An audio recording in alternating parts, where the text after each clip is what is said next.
Micron just hit $1 trillion market cap, and Bitcoin is only a $1.5 trillion market cap. So the entirety of Bitcoin, right, is only 50% bigger than Micron. And Micron's just one of many companies doing extremely well right now. We have Micron going up basically a 10x over the last year. And the thing is, it still doesn't look expensive. Like the PE is under 10. So kind of what are your thoughts? I know that both of us have kind of looked at memory more recently in the last maybe month. What are your views on Micron right now? What are your views on AI? So you know me, like I like a high risk trade. I like volatility. I like getting my hands dirty. It's one of the funnest things to do, right? And something I've kind of been researching and discussing a little bit more on some of my channels is kind of like the barbell strategy, right? And I think it's what we all do anyway, but just putting that into context of, the risk to reward that we're doing. So what I mean by that is, yes, I like to take risks, but now what I like to do is I put the majority of the money into the big bits of the barbell, right? There's the S&Ps, the NASDAQs, and all of that. And then we take risk with, say, 10%, 20%. But with that said, I don't like to take risks when everyone else is taking the risks, right? Like, yes, there is a trade to be made.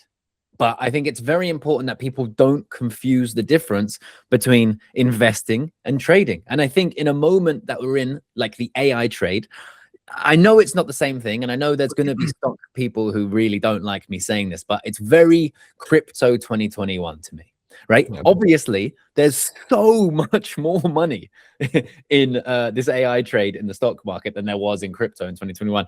I actually spoke about this as well today. Micron just hit $1 trillion market cap, and Bitcoin is only a $1.5 trillion market cap. So the entirety of Bitcoin, right, is only 50% bigger than Micron. And Micron's just one of many companies doing extremely well right now.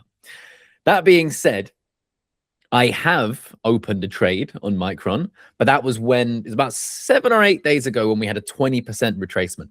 So starting to research stocks, coming across the AI trade, all of that. Of course, I came across Micron, as a lot of people would. But I was like, it's too frothy. I don't like it. So I waited for that 20% pullback, and I thought this was a good time for me to dip my toes in, right? This isn't the fact that it's moved so much, the fact that there's so many people talking about it, it isn't a long-term investment for me right now. That may change given the fact that it's got such a low PE and all of the reasons around it. Just simply the frothy nature of the chart is just not something that I like to put. Basically when I put my money in the NASDAQ or the S&P, I'm putting that money in. I'm not watching that money. I'm not going, oh, last week's investment on Monday has gone up 0.1%, or last week's investment of whatever on Monday went down. No, I don't care. It just becomes that investment, and it's going to stay there. And that's my plan, right? So I couldn't, in good nature of the way I move in these markets, I couldn't do that with a Micron investment. But I absolutely could do that with a short-term trade, which I've done. Took profits from it yesterday after the 20% move to the upside, and I've been speaking about that. I still have 75% of that trade open. As you know, for shorter term trades, I use the futures price, and I trade that on crypto exchanges so I can get in and out very easily, and it's like a very easy way to do it. That's how I personally like to do it. But of course, there's many ways to play the futures price of something. So that's how I'm doing Micron right now.